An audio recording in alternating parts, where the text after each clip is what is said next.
Hello, everybody, and welcome to another edition of Inside the Headset. Here we are at Game 6, Week 5, and we've got Coach Philip Shedd Owens right here. So, Coach, we played last Friday night, played the Wolverines. It was homecoming. You got done with that. Got you the video, and since then, what you kind of been doing? Been working to get better. I think that's been our focus this week is getting Blackman High School better. You know, I was very pleased last Friday night. I thought our kids played extremely hard, played well, allowed them to get back in the game a little bit at the start of the third with a little pooch kick they had that we didn't get on. But after that, I thought we just answered the bell and dominated throughout. I really thought we played a dominating first half. And then even after the bad thing happened to start the second half, I thought we played really well, and our kids dominated the football game for the most part. So I was proud of our kids and our effort, and I thought we got better, and that was a big thing. I want to see us getting better every week, and this week at practice, our kids have worked extremely hard. It's been another physical week of practice and preparing to stop the wing tee, and that's what station camp's going to do to us, and do a lot of things out of it. So we've had to have a lot of mental preparation and concentration from our kids, and we've had that, and I've been pleased with our kids. They've gotten better this week, and that's what it's all about. You said you were going to scout yourself, and you said you were going to run down the full roster. Can you just let us in on some of the things you found from the scrimmages as you went through them, and then you went through the first 5 games, and as you sit back and look at the charts and the graphs, what did you find out? Well, you find some of your tendencies, some of the things that you've done from an offensive standpoint. What do people see when they watch you on video, when they break you down? And so we saw those things, and we've kind of tried to break tendencies quite a bit, and so we've done a pretty good job of not being really tendency dominated on offense. I mean, obviously people know we're going to hand the ball to Octavius Mathers. Well, okay, that's okay. Everybody's going to know that because he's the best player, what I think maybe the best player in the state of Tennessee, and so we're going to hand it to him.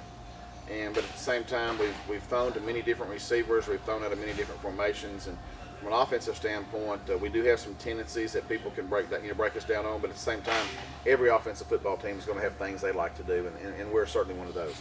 From a defensive standpoint, I was really looking for improvement where we stand on some things, and I think we're making progress there. I think we can still get a lot better on both sides of the ball. But our defense the last 2 weeks has been much more physical than they were the first 3 weeks of the season when you just watch it on video. It's not even a comparison. We don't look like the same football team from a physicality standpoint. And that's why we have to play football. We have to play physical defensive football. We have to be the tough guy around. And we have to make people understand that. And that's how we have to play the game. And so we challenged our kids to be more physical. And I thought the last 2 weeks, our team has been exceptionally physical on defense. So, got a lot of good things from some kind of self-study on ourselves, right, and self-scout or whatever you want to call that, and found some things that I really like, and I found some things we've really improved on.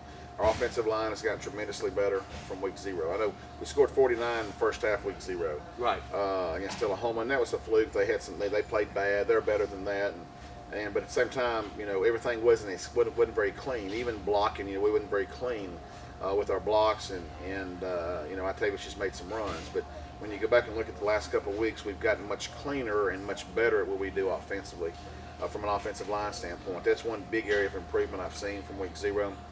Our secondary has gotten tremendously better from week 0 from a defensive standpoint. I see a big difference in the confidence those kids are playing with back there, and that's because of lack of game experience they had early. Right. And so after 5 games, you would expect them to be more confident and to be better and to be more self-assured, and I see that from our secondary. So I've seen some dramatic improvements. We're not where we want to be. I'm painting a pretty picture right now, and our kids have really improved. We're not where we want to be yet, but we're certainly on the way to getting where we want to be. Great. I stared down the roster, and I'm sure the first thing you saw when you looked at Coach Hollinsworth Bison as we go there tomorrow night, my goodness, out of the 89 that are on the roster, 71 are sophomores. So it's been a while since you've seen 71 sophomores.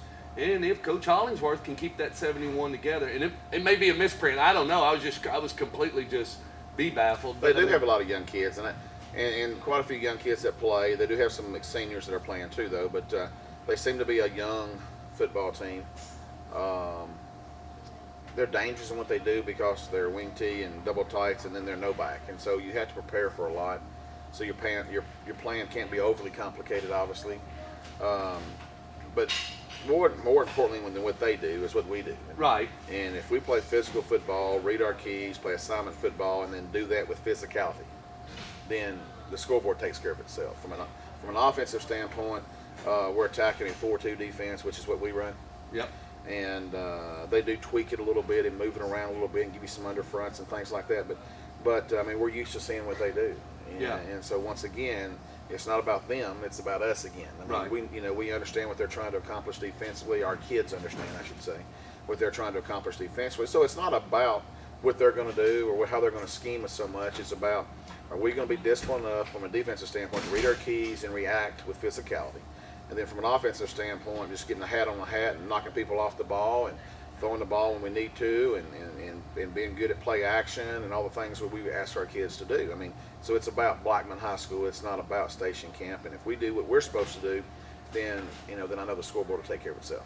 Tomorrow night we're at 7 o'clock, but let's talk a little bit about tonight. Let's give those guys a little showtime, and that is you have a very good freshman team. They'll be going over to Warrior Drive tonight, and let's talk a little bit about them. I think you said you got one of the largest freshman classes you've had, and you've had some successful freshman classes in the past. I was thinking on the way over here, Sonny and them, they went and they only lost one game but played 4 in like less than 10 days. And then you've had some other runs of some other kids as I look back through your portfolio, but really blessed right now. You got a nice set of freshmen, and they are a gutsy bunch. Talk about them. We do. We have a good set of freshmen, and a lot of times, with freshman football, you'll find 3 or 4 players that are above the rest, and Yes. that makes you very, very good. And the thing that's the most encouraging part about our freshman team is that we have linemen, we have running backs, we have receivers, we have quarterbacks. So and you hardly ever with a freshman team have all those things. You may have a really good running back that makes lots of plays because nobody can tackle him. He's matured before his time or whatever. Right. But with this group, we have multiple players at each position that can play, and we have, I don't know, maybe 75 or 76 right now. That's what you said. We had almost 80 at one point, I think, and sometimes when they're freshmen they decide not to play or they get in trouble, whatever the case may be. So I think we're around 75 freshmen roughly, but very gifted and very talented. They're 4-0. Certainly expect to go to Riverdale tonight and win, and I don't think their freshman team is as good as it's been at times, and so our kids should go over and win a football game tonight. And the thing that I've been most impressed with those freshmen is, they're silly, they're freshmen. Yeah. I mean, I see them in the weight room every day, and Coach Workman teaches the 2 weightlifting classes that are freshmen involved. But they work hard. Yeah. I mean, they work hard. They work hard on the practice field with Coach Nix and Coach Hawkins and Coach Slater and Coach McGowan. And they do a great job of coaching those guys. But the kids work hard. They want to get better, and they want to stay undefeated and all those kind of things. And so. Unified. They're a Yeah, they unified really are. I bunch. mean, they're a fun bunch to be around, and kind of liven you up. They're always smiling, joking, playing, and they've done a lot of push-ups and sit-ups for Coach Workman in weight room. Every time I walk in the door, it seems like, Coach, why are they doing extra push-ups? Somebody, hit somebody in the back of the head, or just typical boys. But we'll expect that class to mature. Yep. And if they are dedicated to doing the work they need to do, they have an opportunity to be great as they go, to the future. But with freshmen, you never know. Some kids decide not to play. Some kids decide they don't want to commit, and all those kind of things. But I think with this freshman group, the thing I'm most encouraged about is you see them in almost every Friday night football game. On the road or whatever, they find ways to get there. Good. And we don't take them with us because we have so many varsity kids. Right. And you'll see, 30 or 40 of them sitting together at a varsity football game. And that's got to make you happy. And that makes it really pleasing to do that. And then I'm talking about, we're talking about young people right across the street. Blackman Middle School is 5-1 right now, and Coach McQuarrie, who's our linebacker coach and special teams coordinator, goes across the street. So he pulls double duty. And he's the head coach over there. And Wow. Coach Slater works with him over there, and he got Coach Russell's got some really good guys that are helping him over there. I was able to help the first couple of weeks of the season, but when school started, it made it almost impossible for me to get across Sure. the street. But he's done a great job. He's 5-1 right now, and those kids have really improved, and they're running what we do. So terminology-wise, they get a head start. So the future of Blackman football, the middle school's 5-1, our freshman team's 4-0. We have a lot of young kids that are playing on our varsity team right now too, and getting quality minutes. And so I think the future is good. But we'll worry about that after the season. Right now, I'm worried about the here and now. Oh, sure. But I mean, I think the it's a good signal future. is they get it. Mm-hmm. They get it, and I think what you're saying is, I think what you were saying about the freshman kids, they may not get it at times goofing off and stuff, but they do get it on Friday night, and that is sitting together, being Right. unified, playing well on Thursday night and executing, and that's what I want to get at. So we've talked about station camp a little bit. They're going to run the wing tee and whatnot, and I think injury-wise you were fine with Laverne. There wasn't much that happened there, and then special teams operated good. Going to be a short show, Coach. Anything else on your mind? Is there anything else troubling you right now? Or, of course, we go back into district play next week, and we can talk about that next week, but I know we got to get through station camp tonight. Right.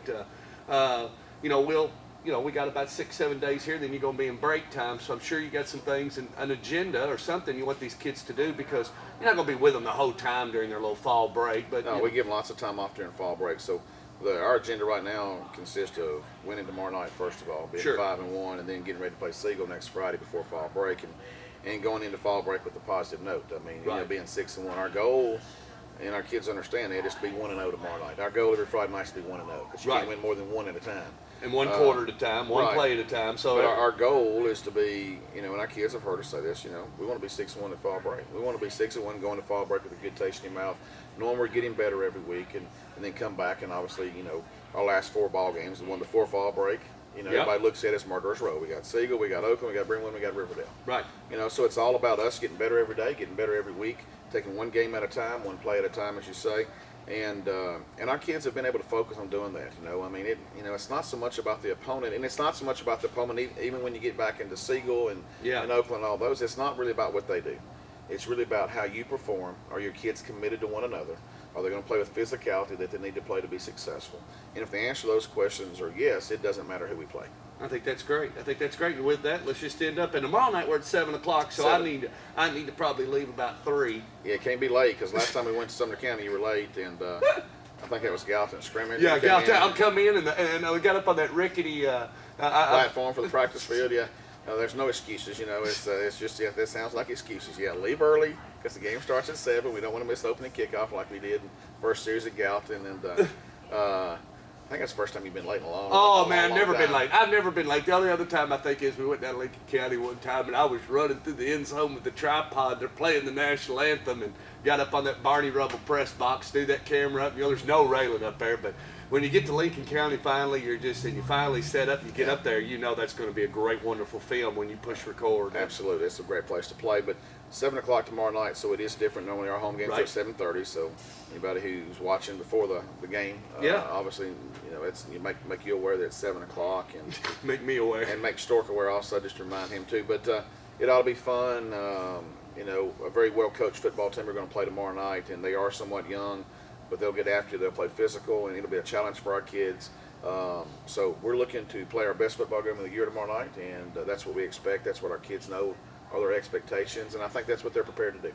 Well, let's do it. Tomorrow night we'll load up the Blaze and head up to Gallatin and play Station Camp Bison. So you be there 7 o'clock, and that's it for Inside the Headset.